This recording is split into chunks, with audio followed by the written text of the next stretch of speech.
One day, the Buddha was strolling alone along the edge of a lotus pond in paradise. The blossoms in the pond were all as white as pearls, and from the golden stamens at their centers drifted a fragrance too exquisite to describe. It must have been morning in paradise.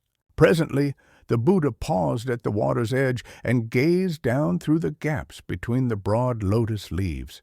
The pond of paradise lay directly above the depths of hell, and through the crystal clear water he could see, as if through a magnifying glass, the banks of the river of three crossings, the mountain of needles, and all the other dread sights below.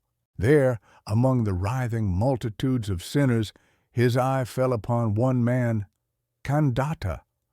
This man had committed countless evils, murder, arson, robbery, but for all that, there was a single good deed he had once performed. It so happened that while passing through a dense forest, Khandata had noticed a small spider crawling along the path. He was about to crush it underfoot when suddenly he thought, "No, even this tiny creature has but one life. To take it wantonly would indeed be a pity." So he withdrew his foot and spared the spider. Recalling this, the Buddha resolved that the reward for this single act of mercy should be to grant Khandata a chance to escape from hell. Plucking a shining thread from a lotus blossom beside him, he gently lowered it straight down, far, far into the depths below. Meanwhile, in the blood pond of hell, Khandata writhed in torment with the other sinners. Everywhere was pitch darkness, and all he could see were the dreadful figures of his fellow damned. But suddenly he looked up, and there, glimmering faintly in the gloom, a silvery spider's thread was descending toward him from the distant heavens. Khandata clapped his hands in delight. "If I cling to this thread and climb, I may yet escape hell. Perhaps I may even reach paradise itself." Without hesitation, he grasped the thread in both hands and began to climb.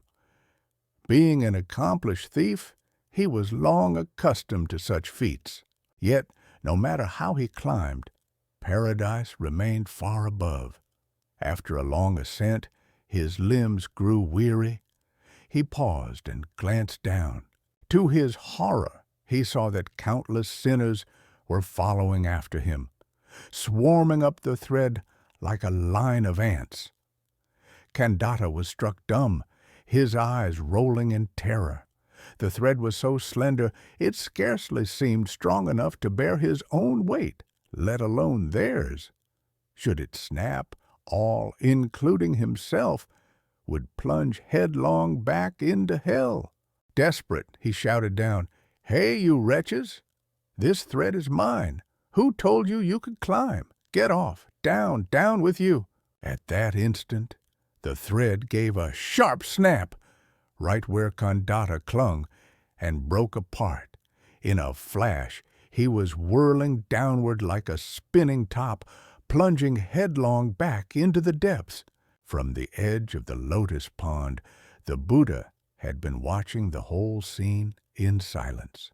When Khandata tumbled back into hell, he resumed his walk, his face saddened. It must have seemed pitiable that Khandata, through selfish desire to save himself alone, had cast away the chance granted by his one act of mercy. But the lotuses of paradise paid no heed. Their white blossoms swayed gently at the Buddha's feet, and from their golden hearts drifted endlessly that indescribably sweet fragrance. It was now drawing near to noon in paradise.